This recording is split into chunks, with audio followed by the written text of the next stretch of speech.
Good morning dear students.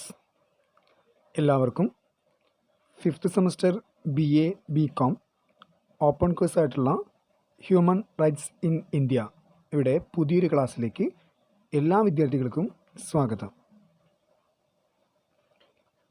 ഇന്ന് നമ്മുടെ ചർച്ച ചെയ്യുന്നത് മൂന്നാമത്തെ മൊഡ്യൂൾ ആയിട്ടുള്ള ഇന്ത്യൻ കോൺസ്റ്റിറ്റ്യൂഷൻ ആൻഡ് ഹ്യൂമൻ റൈറ്റ്സിനെ കുറിച്ചാണ്. മൂന്നാമത്തെ മൊഡ്യൂളായിട്ടുള്ള Indian constitution and human rights. ഇതിൽ നമ്മൾ കൂടുതലും ഡിസ്കസ് ചെയ്യുന്ന ഏരിയാസ് എന്ന് പറയുന്നത് civil and political rights, economic and cultural rights, socio economic റൈറ്റ്സിനെ കുറിച്ചാണ്. ദെൻ അതുപോലെ മറ്റൊരു കാര്യം എന്താണ്, acts of human rights, right to information act. അപ്പോൾ ഈ ഒരു കാര്യങ്ങളെക്കുറിച്ചാണ് ഈ ഒരു മൂന്നാമത്തെ മോഡ്യൂളിൽ നമ്മൾ ഡിസ്കസ് ചെയ്യുന്നത്.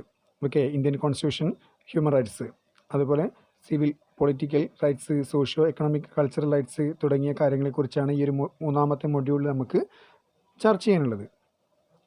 ഇനി അതിൽ ഒന്നാമത്തെ ഭാഗം നോക്ക്, Indian constitution and human rights അല്ലേ. A careful examination of ancient Indian constitution and legal system would show that established duty based society. ഇപ്പോൾ നമ്മുടെ പ്രാചീനമായിട്ടുള്ള ഇന്ത്യൻ കോൺസ്റ്റിറ്റ്യൂഷൻ അല്ലെങ്കിൽ പുരാതന കാലത്തിലുള്ള നമ്മുടെ ഇന്ത്യൻ ഭരണഘടനാ വ്യവസ്ഥയൊക്കെ നമ്മൾ പരിശോധിച്ച് കഴിഞ്ഞാൽ നമുക്ക് മനസ്സിലാക്കാൻ കഴിയുന്നതാണ്, it is established A duty based society. ഒരു ഡ്യൂട്ടി അല്ലെങ്കിൽ ചുമതലകളെ അല്ലെങ്കിൽ ഉത്തരവാദിത്തങ്ങളെ അടിസ്ഥാനമാക്കിയിട്ടുള്ള ഒരു സമൂഹത്തിലായിരിക്കും നമ്മൾ എന്തുണ്ടാക്കിയിട്ടുള്ളത്, ഭരണഘടന ഉണ്ടാക്കിയിട്ടുള്ളതെന്ന കാര്യം നമുക്ക് എന്ത് ചെയ്യാൻ പറ്റുന്നുണ്ട്, വ്യക്തമാക്കി മനസ്സിലാക്കിയെടുക്കാൻ പറ്റുകയാണ്. അതാണ് A careful examination of ancient Indian constitutional അല്ലേ. അപ്പോൾ പുരാതനകാലമായിട്ടുള്ള ഇന്ത്യൻ കോൺസ്റ്റിറ്റ്യൂഷൻ്റെ ഇത് പരിശോധിച്ച് കഴിഞ്ഞാൽ നമുക്ക് മനസ്സിലാക്കാൻ പറ്റുന്ന കാര്യം എന്താണ്, അതെന്തടിസ്ഥാനമാക്കിയാണ്, it had established duty based society. അപ്പോൾ ഡ്യൂട്ടി അടിസ്ഥാനമാക്കിയുള്ള ഒരു സൊസൈറ്റിയാണ് ഇന്ത്യയിലുള്ളത്, അടിസ്ഥാനമാക്കിയാണ് നമ്മൾ ഇന്ത്യൻ കോൺസ്റ്റിറ്റ്യൂഷൻ രൂപീകരിച്ചിട്ടുള്ളത് എന്നുള്ളതാണ്. അതുപോലെ തന്നെ it postulates was only duty of individuals towards the society. എന്താണ് ഇത്, ഇൻഡിവിജ്വൽസിൻ്റെ ഡ്യൂട്ടി മാത്രമല്ല എന്ന് പറയുകയാണ് അല്ലെ, what not duty of individuals towards to the society. അപ്പോൾ ഈ ഡ്യൂട്ടി എന്ന് പറയുന്നത് ആർക്ക് മാത്രമല്ല, ഇൻഡിവിജ്വൽസിന്, സൊസൈറ്റിക്ക് മാത്രമല്ല, but also the duty of rulers towards individuals and society. അതിലവിടെ നിയമാധികാരികൾക്കും നിയമപാലകർക്കും എല്ലാവർക്കും സമൂഹത്തോട് എല്ലാവർക്കും എന്തുണ്ട്, ഉത്തരവാദിത്തങ്ങളുണ്ടെന്നുള്ളതാണ്. അപ്പോൾ ഒരു സാമൂഹിക ജീവി എന്ന നിലയിൽ, അല്ലെങ്കിൽ ആസ് എ സോഷ്യൽ അനിമൽ അല്ലേ, അപ്പോൾ ഒരു സാമൂഹിക ജീവി എന്ന നിലയിൽ എന്താണ് ഡ്യൂട്ടി എന്ന് പറയുന്നത് എല്ലാവർക്കും ഉണ്ടെന്നുള്ളതാണ്. ഒരു ഇൻഡിവിജ്വൽ ആയിക്കോട്ടെ, അല്ലെങ്കിൽ ഒരു റൂളർ ആയിക്കോട്ടെ, അല്ലെങ്കിൽ ഒരു സൊസൈറ്റി ആയിക്കോട്ടെ, എല്ലാവർക്കും എന്തുണ്ട്, അവർക്ക് അവരുടേതായിട്ടുള്ള duties ഉണ്ടെന്നുള്ളതാണ്. The Dharma constitute a blueprint for the all-round development of individual and different section of constituted society. Dharma അല്ലേ, ധർമ്മം എന്ന് പറഞ്ഞാൽ നമ്മുടെ ചെയ്യേണ്ട കടമകളാണ് ധർമ്മങ്ങൾ. Dharma constitute a blueprint for the all round development of individual അല്ലേ. ഒരു ഇൻഡിവിജ്വലിൻ്റെ ഓൾറൗണ്ട് ഡെവലപ്മെൻറ്റിന് വേണ്ടിയുള്ള ഒരു ബ്ലൂ പ്രിൻ്റാണെന്ത്, ധർമ്മ എന്നുകൊണ്ട് ഉദ്ദേശിക്കുന്നത്. And different section of constitute society. അപ്പോൾ ഒരു സമൂഹം രൂപീകരിക്കുന്നതിൽ, ഒരു സമൂഹത്തിലെ വിവിധ വിഭാഗങ്ങളെ രൂപീകരിക്കുന്നതിൽ എന്ത് ചെയ്യുന്നുണ്ട്, ഈ ധർമ്മം അല്ലെങ്കിൽ ഡ്യൂട്ടി എന്ത് ചെയ്യുന്നുണ്ട്, ഒരു ബ്ലൂ പ്രിൻ്റ് രൂപീകരിക്കുന്നു എന്നുള്ളതാണ്. അല്ലെങ്കിൽ അതിൻ്റെ ഒരു രൂപരേഖയാണ്, അല്ലെങ്കിൽ ഒരു രൂപരേഖയാണെന്ത്, ധർമ്മ എന്നുള്ള കൺസെപ്റ്റ് കൊണ്ട് ഉദ്ദേശിക്കുന്നതെന്ന് മാത്രം. It could be compared with modern public law and constitutional law. അപ്പോൾ ഈ ഒരു നിയമത്തെ അല്ലെങ്കിൽ ഈ ഒരു ധർമ്മത്തെ നമുക്ക് എന്തുമായി കമ്പയർ ചെയ്യാൻ പറയുന്നുണ്ട്, compared with modern public law അല്ലേ, ആധുനിക പൊതു നിയമങ്ങളെ അടിസ്ഥാനമാക്കിയും അല്ലെങ്കിൽ നമ്മുടെ ഭരണഘടനാപരമായ നിയമങ്ങളെയും നമുക്ക് എന്ത് ചെയ്യാൻ പറ്റും, താരതമ്യം ചെയ്യാൻ പറ്റുന്ന തരത്തിലുള്ള ഒരു കൺസെപ്റ്റായിരുന്നു എന്ത്, ധർമ്മ എന്ന് പറഞ്ഞത്. ധർമ്മ മീൻസ് ഡ്യൂട്ടിയാണ്, അതായത് ഒരു വ്യക്തിക്ക് ചെയ്യേണ്ട കടമകൾ അല്ലെങ്കിൽ ധർമ്മങ്ങളെയാണ് നമ്മൾ എന്ത് പറയുന്നത്, ധർമ്മ എന്ന് പറയുന്നത്. അപ്പോൾ ഈ ധർമ്മമാണ് എന്ത് ചെയ്യുന്നത്, സമൂഹത്തിലെ ഓരോ വ്യക്തികളെയും അല്ലെങ്കിൽ സമൂഹത്തെയും രൂപപ്പെടുത്താൻ സഹായിക്കുന്നുള്ളതാണ്. അതുകൊണ്ട് തന്നെ ഈ ഒരു ധർമ്മത്തെ it could be compared with modern public law. അപ്പോൾ ഈ ധർമ്മത്തെ നമുക്ക് എന്തുമായി കമ്പയർ ചെയ്യാൻ പറ്റും, വിത്ത് മോഡേൺ പബ്ലിക് ലോ, ആധുനിക പൊതു നിയമങ്ങളുടെയും അതുപോലെ എന്താണ് കോൺസ്റ്റിറ്റ്യൂഷണൽ ലോ അല്ലേ, ഭരണഘടനാപരമായ നിയമങ്ങളുടെയും നമുക്ക് എന്ത് ചെയ്യാൻ പറ്റും, താരതമ്യം ചെയ്യാൻ പറ്റുമെന്നുള്ളതാണ്. Okay, then this can be described as seeds of modern public constitutional law.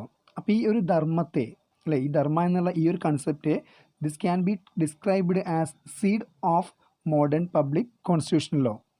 അതായത് മോഡേൺ പബ്ലിക് കോൺസ്റ്റിറ്റ്യൂഷൻ, സീഡ് എന്ന് പറഞ്ഞാൽ വിത്താണ്, അല്ലേ. മോഡേൺ പബ്ലിക് കോൺസ്റ്റിറ്റ്യൂഷൻ, അല്ലേ, ആധുനിക പൊതുഭരണഘടനാ നിയമത്തിനുള്ള വിത്തായിരുന്നു എന്ത്, ഈ ഒരു ധർമ്മ എന്ന് പറഞ്ഞത്.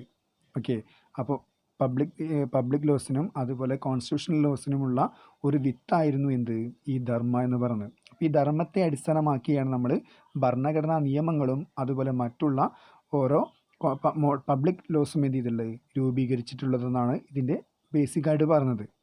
Okay, then the ancient Indian concept Dharma remained force during the medieval period of history. അപ്പോൾ പുരാതനമായ ഈ ഇന്ത്യൻ കൺസെപ്റ്റ്, അല്ലേ, ധർമ്മ എന്നുള്ള ഈ പുരാതന കൺസെപ്റ്റ് എന്താണ്, force during the medieval period of history. അപ്പോൾ നമ്മുടെ ഇന്ത്യ ചരിത്രത്തിൻ്റെ എന്താണ് ഒരു മിഡീവൽ പീരീഡിലാണ് എന്തുള്ളത്, ധർമ്മ എന്നുള്ള കൺസെപ്റ്റ് നമ്മൾ ഉപയോഗിക്കാൻ തുടങ്ങിയിട്ടുള്ളത്. ഓക്കെ, ആൻഷ്യൻ്റ് പീരീഡിലുള്ള കൺസെപ്റ്റ് നമ്മൾ ഉപയോഗിക്കാൻ തുടങ്ങിയത് അല്ലെങ്കിൽ എൻഫോഴ്സ് ചെയ്യാൻ തുടങ്ങിയത് ഏത് കാലഘട്ടത്താണ്, മിഡീവൽ പീരീഡിലാണ് നമ്മൾ ഉപയോഗിക്കാൻ തുടങ്ങിയത് എന്നുള്ളതാണ്. So all Hindu emperors and Mughal kings adopted these principles for the welfare of society. അതുകൊണ്ട് തന്നെ, അല്ലേ, ഈ ധർമ്മ എന്നുള്ള ഈ ഒരു concept all the Hindu emperors, ഹിന്ദു രാജാക്കന്മാരും അതുപോലെ എന്താണ് മുഗൾ കിങ്സ്, അല്ലെ, മുഗൾ രാജാക്കന്മാരും, അല്ലെ, ഹിന്ദു ചക്രവർത്തികളും അതുപോലെ മുഗൾ രാജാക്കന്മാരും എന്ത് ചെയ്തിട്ടുണ്ട്, ഈ ധർമ്മ എന്നുള്ള ഈ ഒരു പ്രിൻസിപ്പിളിനെ അഡോപ്റ്റ് ചെയ്തിട്ടുണ്ട്. ഫോർ എന്തിനു വേണ്ടിയാണ്, four the welfare of the society. അപ്പോൾ സമൂഹത്തിൻ്റെ ക്ഷേമം ഉറപ്പുവരുത്തുന്നതിന് വേണ്ടി ഹിന്ദു ചക്രവർത്തികളും അതുപോലെ എല്ലാ ചക്രവർത്തികളും, അല്ലേ, എല്ലാ മുഗൾ രാജാക്കന്മാരും എന്ത് അഡോപ്റ്റ് ചെയ്തിട്ടുണ്ട്, ഈ ആൻഷ്യൻ്റ് പീരീഡിലുള്ള ധർമ്മ എന്നുള്ള ഈ ഒരു കൺസെപ്റ്റ് അഡോപ്റ്റ് ചെയ്തിട്ടുണ്ടെന്നുള്ളതാണ്. Okay, but the position change during the British regime. അപ്പോൾ ഈ രാജാക്കന്മാരൊക്കെ എന്ത് സ്വീകരിച്ചിരിക്കുകയാണ്, നമ്മുടെ ഈ ഒരു ധർമ്മ എന്നുള്ള ഈ ഒരു കൺസെപ്റ്റ് അഡോപ്റ്റ് ചെയ്തിരിക്കുകയാണ്, അല്ലേ. ആ കാലഘട്ടത്തേക്ക് ആര് വരികയാണ്, ഇപ്പോൾ ബ്രിട്ടീഷ്, അല്ലേ, ബ്രിട്ടീഷുകാർ വരികയാണ്. So but the position change during the British regime. അപ്പോൾ ഈ ബ്രിട്ടീഷ് കാലഘട്ടത്തിൽ എന്ത് മാറുകയാണ്, നമ്മുടെ ഈ ഒരു ധർമ്മ എന്നുള്ള കൺസെപ്റ്റിൻ്റെ പൊസിഷൻ തന്നെ എന്ത് ചെയ്യുന്നുണ്ട്, മാറുകയാണ്. The applicability of Indian legal system was done with the and principle of English laws was enforced.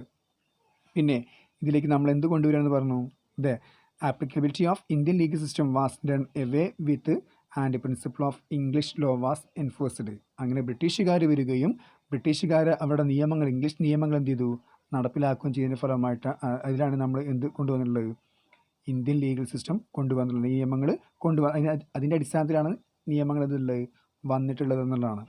Okay, then the preamble of modern constitution is a glorified version of ancient Indian law dharma. Okay, അതായത് the preamble of modern constitution, അല്ലേ, നമ്മുടെ ആധുനിക ഭരണഘടനയുടെ ആമുഖം എന്ന് പറയുന്നത് എന്താണ്, is a glorified version of ancient Indian law dharma. അപ്പോൾ അതിൻ്റെ ഒരു പരിഷ്കരിച്ച രൂപമാണ് ഏതിൻ്റെയാണ്, നമ്മുടെ ഇന്ത്യൻ ലോ ആയിട്ടുള്ള ധർമ്മ എന്നുള്ള ഈ ആൻഷ്യൻ്റ് പീരീഡിലുള്ള ധർമ്മ എന്നുള്ള ഈ ഒരു കൺസെപ്റ്റിൻ്റെ ഗ്ലോറിഫൈഡ് വേർഷൻ അല്ലെങ്കിൽ പരിഷ്കരിച്ചുള്ള ഒരു ഭാഗമാണെന്ത്, ഭരണഘടനയിലെ ആമുഖം തന്നെയായിട്ട് നമുക്ക് പരിഗണിക്കുന്നത്. ഓക്കെ, ഭരണഘടനയ്ക്ക് ഒരു ആമുഖമുണ്ട്, അല്ലേ. ഈ ഭരണഘടനയുടെ ആമുഖം എന്താണ്, a glorified version of ancient Indian law of dharma. അപ്പോൾ നമ്മൾ പുരാതന ഇന്ത്യയിൽ ഉപയോഗിച്ചിരുന്ന ധർമ്മ എന്ന സങ്കല്പത്തിൻ്റെ പരിഷ്കരിച്ചിട്ടുള്ള ഭാഗമാണ് എന്ത്, പ്രിയാമ്പിൾ, നമ്മുടെ ഭരണഘടനയുടെ ആമുഖം എന്ന് പറയുന്നത്. Okay, the idea of fundamental rights and directive principles of state policy are mean to achieve the object of preamble by enforcing the principle of social justice and human right. അപ്പോൾ ഈ idea, അല്ലേ, അപ്പോൾ നമുക്ക് ലക്ഷ്യമുണ്ട് എന്താണ്, ധർമ്മ എന്നുള്ള concept, അല്ലേ, the idea of fundamental right and directive principles of state policy, നമ്മുടെ മൗലികാവകാശങ്ങൾ എന്നുള്ളതും അല്ലെങ്കിൽ നിർദ്ദേശക തത്വങ്ങളും എന്തിനു വേണ്ടി ഉണ്ടാക്കാൻ വേണ്ടിയാണ്, to achieve the object of preamble. അതായത് നമ്മുടെ ഭരണഘടനയുടെ ആമുഖത്തിൽ കുറേ കാര്യങ്ങൾ പറഞ്ഞിട്ടുണ്ട്, അല്ലേ. ഈ കാര്യങ്ങളെ നമുക്കെന്താണ് നേടിയെടുക്കാൻ വേണ്ടിയാണ് എന്തുണ്ടാക്കിയിട്ടുള്ളത്, നമ്മൾ മൗലിക അവകാശങ്ങളും ഡയറക്റ്റീവ് പ്രിൻസിപ്പിൾസും ഇതിലുള്ളത് നമ്മുടെ ഇന്ത്യൻ ഭരണഘടനയ്ക്ക് കൊണ്ടുവന്നിട്ടുള്ളത്. Okay, by enforcing the principles of social justice and human rights. സാമൂഹിക നീതിയും മനുഷ്യാവകാശങ്ങളും എന്താണ് നടപ്പിലാക്കിക്കൊണ്ട് നമുക്കെന്താണ് നമ്മുടെ ഭരണഘടനയുടെ ആമുഖം നമുക്ക് എന്ത് ചെയ്യാൻ പറ്റും, അതിൻ്റെ ആ ആമുഖത്തിലെ ലക്ഷ്യങ്ങൾ നേടിയെടുക്കാൻ പറ്റുന്നതാണ്. അപ്പോൾ ഈ ഒരു കൺസെപ്റ്റ് കൊണ്ടാണ് നമ്മൾ ഭരണഘടന ഇന്ത്യയിൽ കൊണ്ടുവന്നിട്ടുള്ളതെന്നാണ്. ഓക്കെ, ഇനി നമ്മുടെ നെക്സ്റ്റ് ടോപ്പിക്കാണ് human rights in Indian constitution. Indian ഭരണഘടനയിൽ നമ്മുടെ മനുഷ്യാവകാശങ്ങൾ എങ്ങനെയാണ്, എന്തൊക്കെയാണെന്നുള്ള കാര്യങ്ങളെക്കുറിച്ചാണ്. ഓക്കെ, ഈ മനുഷ്യാവകാശം അല്ലെങ്കിൽ ഹ്യൂമൻ റൈറ്റ്സ് എപ്പോഴാണ് ഉണ്ടായിട്ടുള്ളത്, അതിൻ്റെ എന്തൊക്കെയാണ് ഹ്യൂമൻ റൈറ്റ്സുകൾ ഏതൊക്കെയാണെന്നുള്ള കാര്യങ്ങളാണ്. ഓക്കെ, അപ്പോൾ ഈ ഒരു the foundation of constitutional structure was laid by the objective resolution which was approved by the Constituent Assembly. അല്ലേ? അപ്പം ഇങ്ങനെ ഈ ഒരു ഭരണഘടനാ നിർമ്മാണ സഭ അംഗീകരിച്ചിട്ടുള്ള ഒരു പ്രമേയമാണ് ഇന്ത്യയിലെ നമ്മുടെ ഭരണഘടനയുടെ അടിസ്ഥാനമായി മാറിയിട്ടുള്ളതാണ്.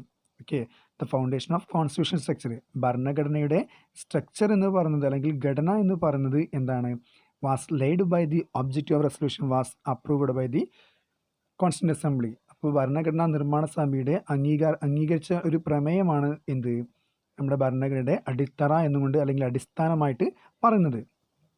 Okay, then the objective of resolution was the source of inspiration for the assembly. അപ്പോൾ ഈ ഒരു റെസൊല്യൂഷൻ അല്ലെങ്കിൽ ഈ ഒരു പ്രമേയത്തിൻ്റെ എന്താണ് inspiration, the objective resolution was source of inspiration for the assembly.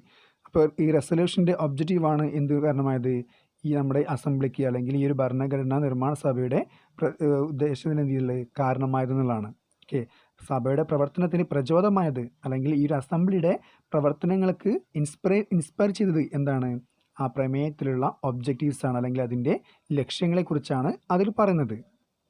Okay, the most significant AIIMS and objective of constitution are found in the preamble. അപ്പോൾ നമ്മുടെ ഈ ഭരണഘടനയുടെ ലക്ഷ്യം അല്ലെങ്കിൽ പ്രധാനമായിട്ടുള്ള ഒബ്ജക്റ്റീവ് എന്താണ് എന്നുള്ളത് അല്ലെങ്കിൽ മോസ്റ്റ് ഇമ്പോർട്ടൻ്റ് ആയിട്ടുള്ള എയിം എന്താണ് അല്ലെങ്കിൽ ഒബ്ജക്റ്റീവ് എന്താണെന്നുള്ളത് എന്തിൽ കാണാൻ പറ്റും നമുക്ക്, ഫൗണ്ട് ഇൻ ദി പ്രിയാമ്പിൾ. അപ്പോൾ ഭരണഘടനയുടെ പ്രിയാമ്പിൾ നമുക്ക് വ്യക്തമായി കാണാൻ പറ്റുന്നതാണ്. എന്താണ് ഭരണഘടനയുടെ ലക്ഷ്യം എന്നുള്ളത് നമുക്ക് ഭരണഘടനയുടെ ആമുഖത്തിൽ നമുക്ക് എന്ത് ചെയ്യാൻ പറ്റും, വ്യക്തമാക്കി മനസ്സിലാക്കിയെടുക്കാൻ പറ്റുന്നതാണ് പറയുന്നത്. Okay, then the preamble declares the supremacy and sovereignty of the people and establish a democratic, secular and socialist republic. അപ്പോൾ നമുക്ക് ഈ ഒരു ഭരണഘടനയിൽ എന്താണ് നമുക്ക് മനസ്സിലാക്കാൻ പറ്റുന്ന കാര്യം എന്ന് പറയുന്നത് ഏതാണ് പറയുന്നത്, ആമുഖം എന്ന് പറയുന്നത് ഒരു ജനതയുടെ പരമാധികാരവും സ്വാതന്ത്ര്യവും ജനാധിപത്യ മതേതര സോഷ്യലിസ്റ്റ് റിപ്പബ്ലിക്കിൻ്റെ ജനവും എന്താണ് പ്രഖ്യാപിക്കുന്നതാണ്. അപ്പോൾ ഈ ഒരു പ്രിയാമ്പിൾ ഡിക്ലെയർ ചെയ്യുന്ന ആമുഖം പ്രഖ്യാപിക്കുകയാണ് എന്താണ്, സുപ്രീമസിയാണ് അല്ലേ, അവിടെ എന്താണ് ഒരു പരമാധികാരമാണ് അല്ലേ, ഒരു സുപ്രീമസി ഉണ്ട്, സോവറിറ്റി ഉണ്ട്, പരമാധികാരമുണ്ട് അല്ലേ, അതുപോലെ എന്താണ് ഓഫ് ദി പീപ്പിൾ. അപ്പോൾ ഒരു ജനതയുടെ പരമാധികാരത്തെയും അതുപോലെ എന്താണ് സ്വാതന്ത്ര്യത്തെയും എന്ത് ചെയ്യുന്നു, പ്രഖ്യാപിക്കുകയാണ്. ദെൻ അതുപോലെ എന്താണ് എസ്റ്റാബ്ലിഷ് ചെയ്യുന്നുണ്ട് ഒരു ഡെമോക്രാറ്റിക്, ഒരു ജനാധിപത്യ മതേതര സോഷ്യലിസ്റ്റ് റിപ്പബ്ലിക്കിനെ കൂടി എന്ത് ചെയ്യുന്നുണ്ട്, ആര് പ്രഖ്യാപിക്കുകയാണ്, ഈ ഒരു ഭരണഘടനയുടെ ആമുഖം അല്ലെങ്കിൽ പ്രിയാമ്പിൾ പ്രഖ്യാപിക്കുകയാണ്. Okay, then the constitution ensures justice for ആൾ അല്ലേ. അപ്പം ഭരണഘടന എല്ലാവർക്കും എന്ത് ഉറപ്പുവരുത്തുന്നുണ്ട്, നീതി നടപ്പിലാക്കുന്നുണ്ട് അല്ലെങ്കിൽ നീതി ഉറപ്പുവരുത്തുന്നു എന്നുള്ളതാണ്. ഓക്കെ, അപ്പോൾ ഒരു ജനതയെ സംബന്ധിച്ചിടത്തോളം ആ ജനതയ്ക്ക് ആവശ്യമായുള്ള എല്ലാ നീതിയും അല്ലെങ്കിൽ സോഷ്യൽ ആൻഡ് എക്കണോമിക് ഈക്വാലിറ്റി അല്ലെങ്കിൽ ജസ്റ്റിസ് ആര് ഉറപ്പ് നൽകുന്നുണ്ട്, ഭരണഘടന ഉറപ്പ് നൽകുന്നുണ്ട് എന്നുള്ളതാണ്. Okay, in the eyes of law all shall be treated as equal and there will be no discrimination on the basis of caste, creed, religion, sex, etc. അല്ലേ. അപ്പോൾ ഒരു മനുഷ്യ ജീവിതത്തിൽ എന്താണ് നിയമത്തിൻ്റെ കണ്ണിൽ all shall be treated as equal. അപ്പോൾ നിയമത്തിൻ്റെ മുന്നിൽ എന്താണ് എല്ലാവരും തുല്യരാണ് അല്ലേ, സമൂഹത്തിന് മുന്നിൽ എല്ലാവരും എന്താണ് തുല്യരാണെന്ന് പറയുകയാണ്. അപ്പോൾ അവിടെ എന്തുണ്ടാവാൻ പാടില്ല, അവിടെ ഒരു തരത്തിലുള്ള വിവേചനവും പാടില്ല. എന്തിൻ്റെയൊക്കെ അടിസ്ഥാനത്തിലാണ്, discrimination on the base of caste അല്ലെ, ജാതിയുടെയോ മതത്തിൻ്റെയോ ലിംഗത്തിൻ്റെയോ ഒരു പേരിലും സെക്സിൻ്റെ പേരിലോ എന്ത് ചെയ്യാൻ പാടില്ല, ഒരു വിവേചനവും കൂടാതെ എല്ലാവരെയും തുല്യരായി പരിഗണിക്കണമെന്നാണ് എന്തിൽ ഉദ്ദേശിക്കുന്നത്, നിയമത്തിൻ്റെ കണ്ണിൽ പറയുന്നത്. Okay, then the people have been ensured social justice. അതുകൊണ്ട് തന്നെ എന്താണ് എല്ലാ ജനങ്ങൾക്കും എന്ത് ഉറപ്പുവരുത്തുന്നുണ്ട്, സോഷ്യൽ ജസ്റ്റിസ് ഉറപ്പുവരുത്തുകയാണെന്നുള്ളതാണ്. Okay, then all people have been given the right and liberty from association and assemble peacefully. അപ്പോൾ എല്ലാ പീപ്പിൾക്കും അല്ലെ പീപ്പിൾ ഹാവ് ബീൻ ഗിവൺ അവർക്ക് നൽകിയിട്ടുണ്ട് എന്താണ് ദ റൈറ്റ് ആൻഡ് ലിബർട്ടി അല്ലെ സ്വാതന്ത്ര്യവും അവകാശവും നൽകിയിട്ടുണ്ട് എന്തിനു വേണ്ടിയാണ് ടു ഫോം അസോസിയേഷൻ അല്ലെ സംഘടനകൾ രൂപീകരിക്കാനാണ് ആൻഡ് അസംബിൾ പീസ്ഫുള്ളി സമാധാനപരമായി സംഘടിക്കാനും സംഘടനകൾ രൂപീകരിക്കാനുമുള്ള അവകാശങ്ങളും സ്വാതന്ത്ര്യവും ആര് നൽകിയിട്ടുണ്ട് ഭരണഘടന ഓരോ വ്യക്തിക്കും നൽകിയിട്ടുണ്ടെന്നുള്ളതാണ്. അതുപോലെ തന്നെ ഈക്വാലിറ്റീസ് അല്ലേ equality of status of opportunity is secured by abolishing all kinds of discrimination. അപ്പോൾ എന്താണ് ഈക്വാലിറ്റിയാണ്, സമത്വം നൽകുന്നുണ്ട്. എന്താണ് സ്റ്റാറ്റസ് ആൻഡ് ഓപ്പർച്യൂണിറ്റി, അതായത് പദവികളിലും അവസരങ്ങളിലും എന്ത് ചെയ്യുന്നുണ്ട് എല്ലാവർക്കും തുല്യത ഉറപ്പുവരുത്തുന്നുണ്ട് അല്ലേ. എങ്ങനെയാണ് by abolishing all kinds of discrimination, എല്ലാ തരത്തിലുള്ള വിവേചനങ്ങളെയും എന്താണ് ഒഴിവാക്കിക്കൊണ്ട് എല്ലാവർക്കും തുല്യമായ പദവിയും തുല്യമായ അവസരവും ആര് നൽകുന്നുണ്ട് ഭരണഘടന നൽകുന്നുണ്ട് എന്നുള്ളതാണ്. Then the preamble also promises that individuals are dignity and there is no high or low, backward or forward individual അല്ലേ. അപ്പോൾ എന്താണ് എല്ലാ വ്യക്തികൾക്കും അല്ലെ പ്രിയാമ്പിൾ നമുക്ക് ഉറപ്പു നൽകുകയാണ്, ഭരണഘടനയുടെ ആമുഖം നമുക്ക് ഉറപ്പു തരുന്നു. എന്താണ് that all individuals have dignity, എല്ലാവർക്കും എന്തുണ്ട് അവർക്ക് അവരുടേതായിട്ടുള്ള അന്തസ്സുണ്ട്. And there is no high or low, അപ്പോൾ അവിടെ എന്താണ് താഴ്ന്നവനെന്നോ അല്ലെങ്കിൽ ഉയർന്നവനെന്നോ അല്ലെങ്കിൽ പിന്നാക്കക്കാരനോ മുന്നാക്കക്കാരനോ എന്നുള്ള ഒരു വ്യത്യാസമില്ലാതെ എല്ലാവരെയും എന്താണ് തുല്യരായിട്ട് ആണ് എന്ത് ചെയ്യുന്നത് ഭരണഘടന പരിഗണിക്കുന്നതാണ്. Okay, so preamble also promises, ഭരണഘടന ആമുഖം നമുക്ക് ഉറപ്പ് നൽകുന്നുണ്ട്. എന്താണ് ഓൾ ഇൻഡിവിജ്വൽസ് ഹാവ് ഡിഗ്നിറ്റി, എല്ലാ വ്യക്തികൾക്കും എന്തുണ്ട് അവരുടേതായിട്ടുള്ള അന്തസ്സുണ്ട്. And there is no high or low അല്ലേ, ചെറുതെന്നോ വലുതെന്നോ അല്ലെങ്കിൽ ഓർ ബാക്ക്വേർഡ് ഓർ ഫോർവേഡ്, അപ്പോൾ മുന്നാക്കക്കാരനെന്നോ പിന്നാക്കക്കാരനോ എന്നുള്ള ഒരു വ്യത്യാസം എവിടെയില്ല നമ്മുടെ ഇന്ത്യൻ ഭരണഘടനയിൽ ഇല്ല എന്നാണ് പറയുന്നത്. Thus the preamble is very clear, അതുകൊണ്ട് തന്നെ എന്താണ് ഭരണഘടനയുടെ ആമുഖം വളരെ വ്യക്തമാണ്. ഓക്കെ, അതുകൊണ്ട് it is a basic root of all rights and justice, അതായത് എല്ലാ അവകാശങ്ങളുടെയും നീതിയുടെയും അടിവേരാണ് എന്ത് ഈ ഒരു പ്രിയാമ്പിൾ എന്ന് പറയുന്നത്. Okay, it is the basic root of all rights and justice. അപ്പോൾ അവകാശങ്ങളുടെയും നീതിയുടെയും അടിവേരാണ് എന്ത് ഈ ഒരു പ്രിയാമ്പിൾ എന്ന് പറയുന്നത്. The human rights may be set to be of spring of the preamble. അതുകൊണ്ട് തന്നെ ഈ മനുഷ്യാവകാശങ്ങളെ നമുക്ക് എന്ത് പറയാമെന്നാണ് പറയുന്നത് ഓഫ് സ്പ്രിങ് ഓഫ് പ്രിയാമ്പിൾ, അതായത് ആമുഖത്തിൻ്റെ സന്തതിയാണ് മനുഷ്യാവകാശങ്ങൾ എന്നുള്ളത്, അതിൻ്റെ ഒരു ബൈ പ്രൊഡക്റ്റാണ്.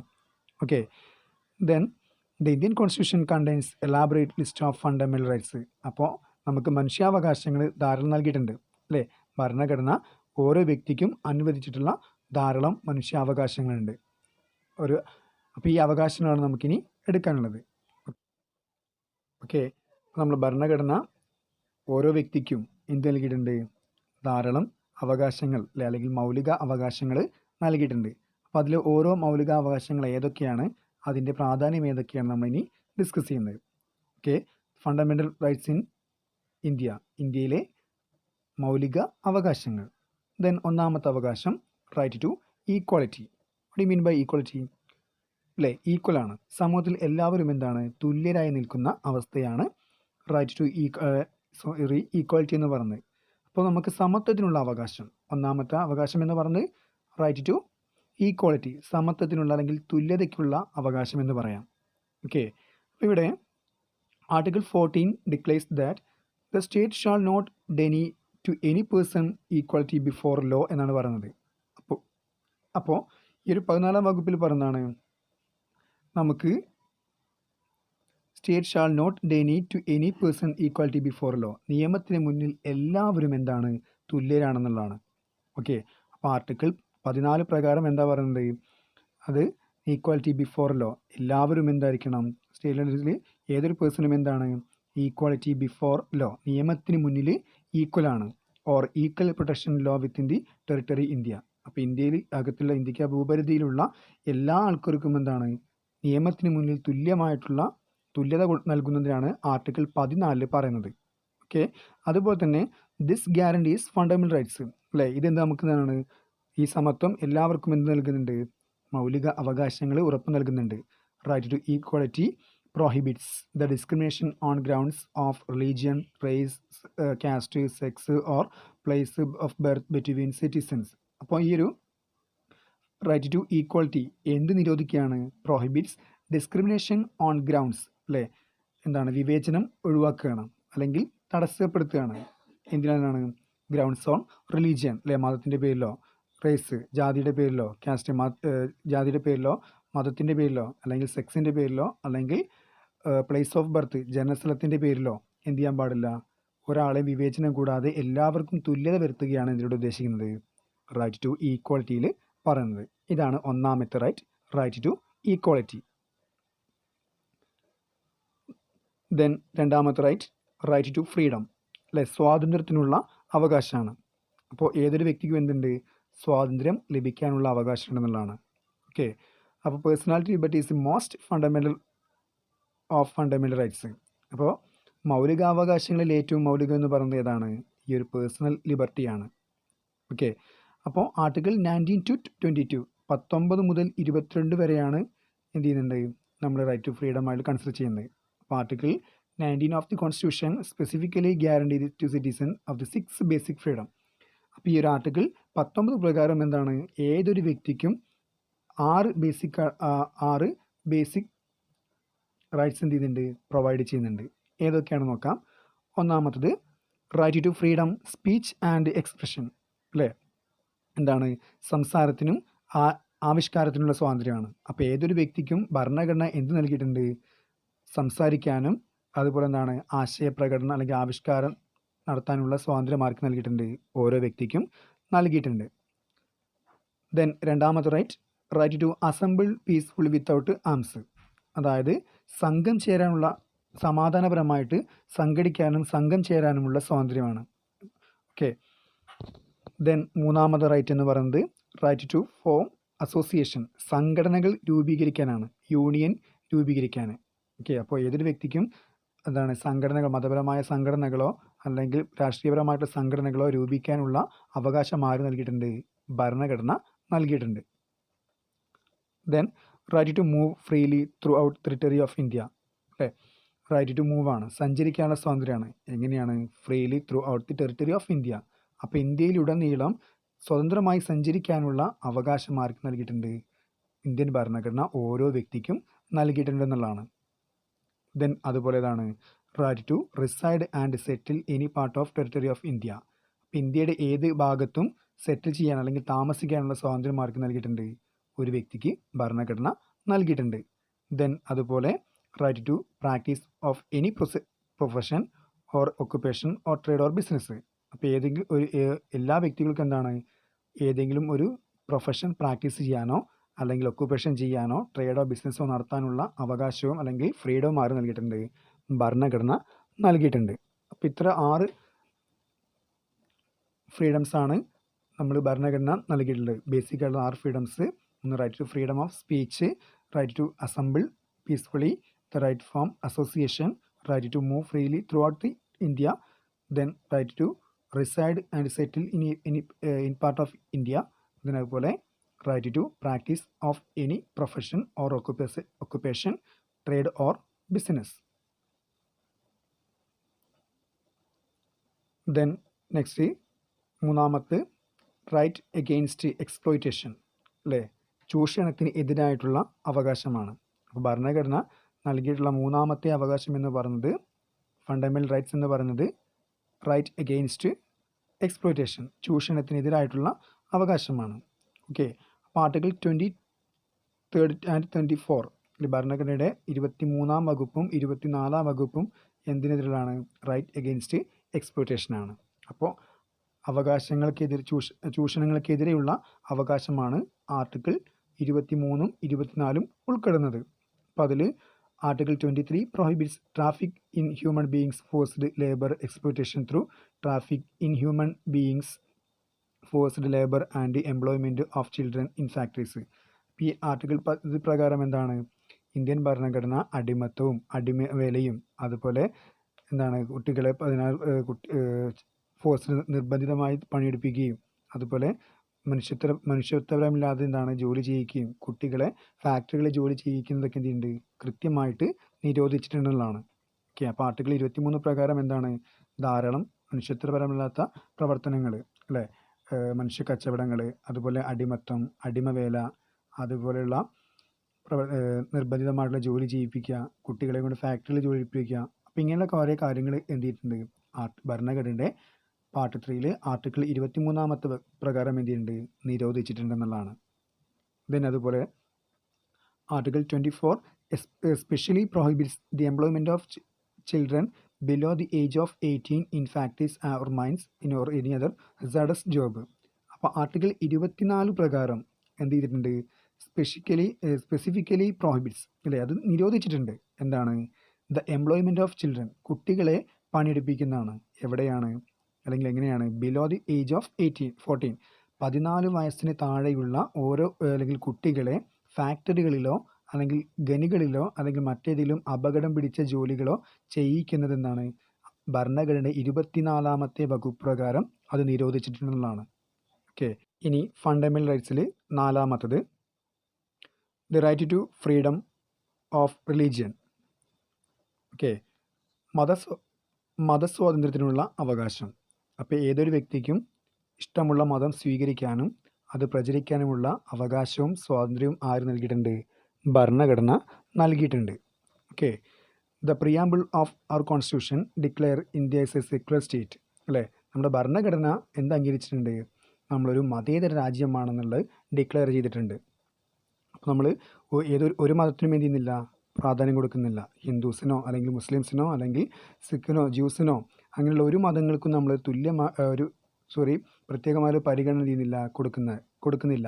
എല്ലാവരെയും തുല്യരായിട്ടാണ് എന്ത് ചെയ്യുന്നത് പരിഗണിക്കുന്നത്. So India is a secular state അല്ലെ, ഒരു മതേതര രാഷ്ട്രമാണ്.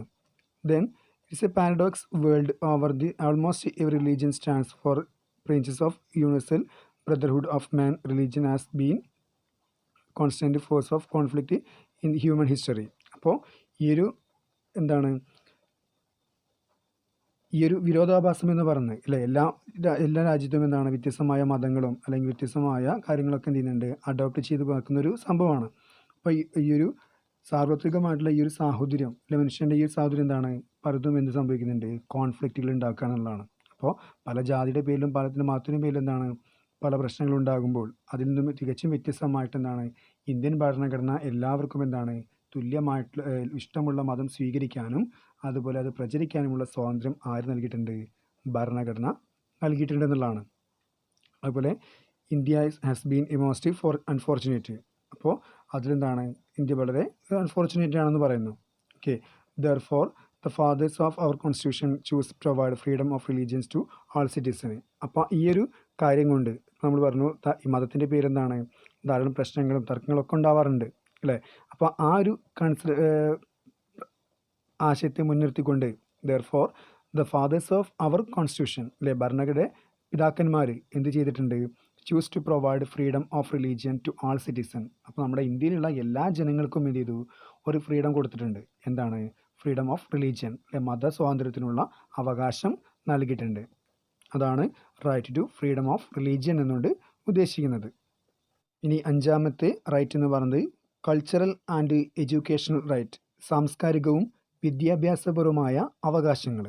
അപ്പോൾ ഇന്ത്യൻ ഭരണഘടന എന്ത് പ്രൊവൈഡ് ചെയ്തിട്ടുണ്ട് അല്ലെങ്കിൽ എന്ത് എൻഷുർ ചെയ്തിട്ടുണ്ട് cultural and educational right to all citizen in India അല്ലെ, ഇന്ത്യയിലുള്ള മുഴുവൻ ജനങ്ങൾക്കും അവരുടെ സംസ്കാരവും അവരുടെ വിദ്യാഭ്യാസപരമായ അവകാശങ്ങൾ എന്ത് ചെയ്തിട്ടുണ്ട് ഉറപ്പ് നൽകിയിട്ടുണ്ടെന്നുള്ളതാണ്. Okay, then under article 29 and 30 അല്ലെ, ആർട്ടിക്കിൾ 29, 30 എന്തുമായി ബന്ധപ്പെട്ടാണ് ഓരോ വ്യക്തിക്കും എന്തുറപ്പ് നൽകിയിട്ടുണ്ട് cultural and educational right are guaranteed. അപ്പോൾ ഇന്ത്യൻ ജനതയ്ക്ക് ആർട്ടിക്കിൾ 29, 30 പ്രകാരം എന്ത് നൽകിയിട്ടുണ്ട് എല്ലാവർക്കും അവരുടെ സംസ്കാരങ്ങളിൽ ഊന്നു നൽകാനും അതുപോലെ എന്താണ് അവർക്ക് വിദ്യാഭ്യാസപരമായിട്ടുള്ള അവകാശങ്ങളും എന്ത് ചെയ്യുന്നുണ്ട് ഉറപ്പ് നൽകിയിട്ടുണ്ടെന്നുള്ളതാണ്. Then it guarantees the right of any section of citizen residing in any part of country അല്ലേ, എന്ത് ചെയ്യുന്നുണ്ട് ഈ ഒരു അവകാശം നമ്മൾ ഉറപ്പ് നൽകുകയാണ്. എന്താണ് right of any section of citizen. നമ്മുടെ മനുഷ്യരിലുള്ള പല വിഭാഗക്കാരുണ്ട്, പല ഗോത്രവർഗ്ഗക്കാരുണ്ട്. അപ്പോൾ അവർക്കൊക്കെ എന്താണ് residing in any part of the country, നമ്മുടെ രാജ്യത്തിൻ്റെ ഏതെങ്കിലും ഒരു ഭാഗത്ത് അല്ലെങ്കിൽ ഭാഗത്തു നിന്നാണ് താമസിക്കാനും അല്ലെങ്കിൽ ജീവിക്കാനുമുള്ള അവകാശമാണ്. എന്തുകൊണ്ടുള്ളതാണ്? ഡിസ്റ്റിങ്ക്റ്റ് ലാംഗ്വേജ്, വ്യത്യസ്തമായ ഭാഷകൾ, അതുപോലെ എന്താണ് ലിപികൾ അല്ലെങ്കിൽ സംസ്കാരങ്ങൾ, അല്ലേ? അതുപോലെ ഇങ്ങനെയുള്ള ഭാഷയും അതുപോലെ ലിപിയും സംസ്കാരമൊക്കെ പിന്തുടർന്നു പോകുന്ന ആൾക്കാർക്ക് ഒരു രാജ്യത്തിൻ്റെ ഏതെങ്കിലും ഒരു പ്രത്യേക ഭാഗത്ത് ജീവിക്കാനുള്ള അവകാശം ആര് നൽകിയിട്ടുണ്ട്? ഭരണഘടന നൽകിയിട്ടുണ്ട്. ഇപ്പോൾ ഈ ട്രൈബ്സൊക്കെ പല പല ഏരിയസിലായിരിക്കും. അപ്പോൾ അവർക്ക് അവരുടേതായുള്ള സംസ്കാരങ്ങൾ രൂപീകരിക്കാനും അല്ലെങ്കിൽ അത് നിലനിർത്തിക്കൊണ്ടു പോകാൻ ചിലപ്പോൾ ആ ഭാഗത്ത് മാത്രമായിരിക്കും എന്ത് ചെയ്യുക കഴിയുക. അപ്പോൾ അതിനുവേണ്ടി അവിടെ താമസിക്കാനുള്ള അല്ലെങ്കിൽ അവിടെ സംസ്കാരങ്ങൾ രൂപീകരിക്കാനുള്ള സ്വാതന്ത്ര്യം ആർക്ക് നൽകിയിട്ടുണ്ട്? അവർക്ക് നൽകിയിട്ടുണ്ട്. Okay, then the same article prohibits discrimination. അതുകൊണ്ട് തന്നെ ഈ ഒരു ആർട്ടിക്കിൾ, അതായത് 29, 30 എന്ത് പ്രോഹിബിറ്റ് ചെയ്യുന്നുണ്ട്? Any discrimination based on religion, race, caste, language of them, അല്ലേ? അപ്പോൾ ഇതിൽ ഏതെങ്കിലും ഒന്നിൻ്റെ പേരിലുള്ള, ജാതിയുടെ പേരിലോ മതത്തിൻ്റെ പേരിലോ അങ്ങനെ ലാംഗ്വേജിൻ്റെ പേരിലോ അങ്ങനെ ഏതിൻ്റെങ്കിലും പേരിലുള്ള ഒരു വിവേചനവും എന്ത് ചെയ്യാൻ പാടില്ല, കാണിക്കാൻ പാടില്ല. അതെന്ത് ചെയ്യുന്നുണ്ട്? പ്രോഹിബിറ്റ് ചെയ്യുന്നുണ്ട്, അല്ലേ? In the admission state or aided education institution. അപ്പോൾ ഇതിൻ്റെ പേരിൽ, അപ്പോൾ ഈ ഒരു വിദ്യാഭ്യാസ സ്ഥാപനത്തിൽ, അല്ലേ, അത് സ്റ്റേറ്റോ ഓർ എയ്ഡഡ് സ്ഥാപനങ്ങളിലോ അല്ലെങ്കിൽ ഗവൺമെൻറ് സ്ഥാപനങ്ങളിലോ അല്ലെങ്കിൽ എയ്ഡഡ് സ്ഥാപനങ്ങളിലോ എന്ത് ചെയ്യാൻ പാടില്ല? ഒരാൾക്കും ഒരു വിവേചനം കാണാൻ പാടില്ല. അല്ലെങ്കിൽ എസ് സികൾക്കോ എസ് ടികൾക്കോ അല്ലെങ്കിൽ ഈ ഒരു സാംസ്കാരിക പൈതൃകമുള്ള ആൾക്കാർക്ക് അല്ലെങ്കിൽ ജനതയ്ക്ക് എന്താണ് അവരുടെ ജാതിയുടെ പേര് പറഞ്ഞുകൊണ്ടോ അല്ലെങ്കിൽ മതത്തിൻ്റെ പേര് പറഞ്ഞുകൊണ്ടോ ലാംഗ്വേജിൻ്റെ പേര് പറഞ്ഞുകൊണ്ടോ യാതൊരു വിവേചനം കൂടാതെ എന്ത് ചെയ്യണം? ഇവർക്ക് അഡ്മിഷൻ പ്രൊവൈഡ്, വിദ്യാഭ്യാസ സ്ഥാപനങ്ങൾ എന്ത് ചെയ്യണം? അഡ്മിഷൻ നൽകണമെന്നാണ് പറയുന്നത്.